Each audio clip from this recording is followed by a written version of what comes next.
जहां यही माना जाता है कि यूएस मिडिल ईस्ट का सबसे बड़ा डील मेकर है, तो वहीं पर चाइना ने कमाल करके दिखाया, जहां चाइना सऊदी अरेबिया और ईरान, मतलब अरब वर्ल्ड और ईरान जो एक दूसरे के कट्टर दुश्मन हैं, इनके बीच की वॉर को बहुत हद तक रोक पाया। चाइना एक ऐसा पीस मेकर बना जिसने मिडिल ईस्ट को सऊदी अरेबिया और ईरान के बीच के वॉर से कंप्लीट कोलैप्स से बचा लिया, नहीं तो पूरा मिडिल ईस्ट तबाह हो जाता। और चाइना ने ये किया अपनी इकोनॉमिक पॉलिसी से। ये कुछ इस तरह से किया कि जिस समय यूएस और इजराइल ने ईरान पर अटैक किया, तो ईरान ने रिटेलिएशन में अटैक किया सऊदी अरेबिया पर। तो उस समय पर चाइना ही एक ऐसा डिसाइडिंग फैक्टर रहा जो ईरान को मना पाया कि सऊदी अरेबिया, कतर, इनके जो एनर्जी सिक्योरिटी फ्रंट्स हैं, इनके जो एनर्जी इंफ्रास्ट्रक्चर्स हैं, उन पर अटैक ना करे, नहीं तो ईरान इनकी एनर्जी फैसिलिटीज़ पर अटैक करता और पूरे वर्ल्ड में भी एनर्जी क्राइसिस क्रिएट होती। सऊदी अरेबिया और ईरान के बीच का युद्ध पता नहीं मिडिल ईस्ट को कहाँ लाकर रखता। चाइना ने ये कुछ ऐसे किया कि चाइना जो है वो दोनों ही का, मतलब सऊदी अरेबिया और ईरान का सबसे बड़ा ट्रेडिंग पार्टनर है, लार्जेस्ट ट्रेडिंग पार्टनर। ईरान का कुछ इस तरह से कि जो ईरान का 80% ऑफ द ऑयल है वो चाइना इंपोर्ट करता है। और ये समझ लीजिए कि ईरान की बत्ती भी चाइना जला रहा है, क्योंकि वेस्टर्न सैंक्शंस के बाद अगर ईरान की इकोनॉमी बच पाई, ठहर पाई, तो सिर्फ चाइना की वजह से, क्योंकि चाइना ने उसके ऑयल को इंपोर्ट किया। और इसी तरह से वो सऊदी अरेबिया के क्रूड ऑयल का बहुत बड़ा कस्टमर है। और साथ ही में सऊदी अरेबिया और अरब कंट्रीज़ विजन 2030 एजेंडा को फॉलो कर रहे हैं, इकोनॉमिक ट्रांसफॉर्मेशन कर रहे हैं अपना, ताकि ऑयल इकोनॉमी से हटकर वो अपनी इकोनॉमी को एक्सपेंड कर सके। इसमें चाइना एक बहुत बड़ा ब्रोकर है।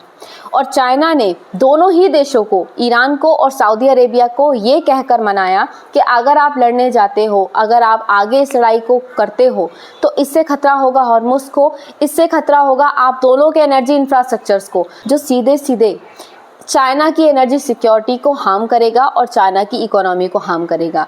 और ये चीज़ ना तो ईरान के लिए फ़ायदेमंद होगी, ना ईरान इसे अफोर्ड कर सकता है और ना सऊदी अरेबिया इसे अफोर्ड कर सकता है। इसलिए इस युद्ध को आगे मत बढ़ाओ।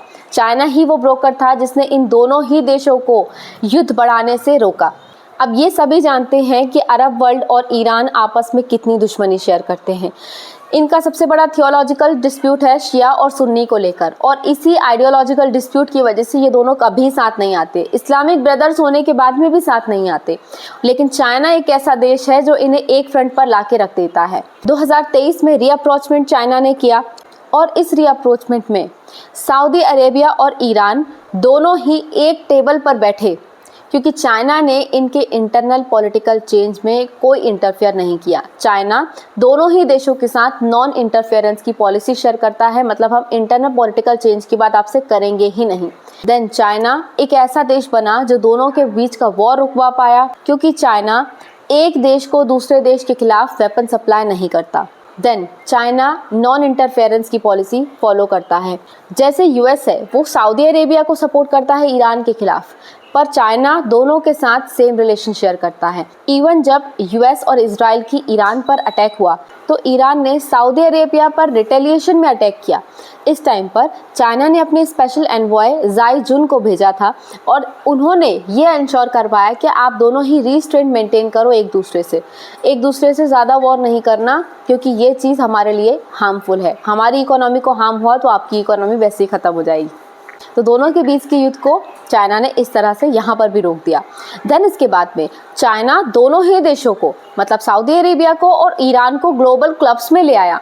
शंघाई कॉरपोरेशन ऑर्गेनाइजेशन हो या ब्रिक्स प्लस हो, ये दोनों ही देश हाई लेवल डिप्लोमेटिक एंगेजमेंट्स और डिप्लोमेटिक मीटिंग्स में शामिल होते हैं। तो यहाँ पर भी चाइना ही एक मीडिएटर बन पाया। तो फिलहाल में यूएस से हटकर चाइना एक ऐसा साइलेंट मीडिएटर है जो इस युद्ध को बढ़ने से रोक रहा है, जो सऊदी अरेबिया और ईरान के बीच के युद्ध को भी रोक रहा है और कहीं ना कहीं मिडिल ईस्ट को कंट्रोल भी कर रहा है, क्योंकि चाइना अपने फ़ायदे के बिना कोई काम नहीं करता। लेकिन चाइना के इस मीडिएशन का एक रियलिटी चेक भी है। वो ये है कि चाइना दोनों के बीच के पॉलिटिकल रिलेशंस मेंटेन कर सकता है, लेकिन इनके आइडियोलॉजिकल डिस्प्यूट को कभी सॉल्व नहीं कर सकता। शिया और सुन्नी डिस्प्यूट को कभी सॉल्व नहीं कर सकता। और अगर ये डिस्प्यूट सॉल्व नहीं होगा तो ये दोनों देश कभी साथ नहीं आ सकते। इनके बीच की लड़ाई कभी खत्म नहीं हो सकती। इसलिए चाइना सिर्फ एक मीडिएटर हो सकता है, पर कुछ स्थिति में इन दोनों को एक दूसरे का दोस्त चाइना भी कभी नहीं बना पाएगा।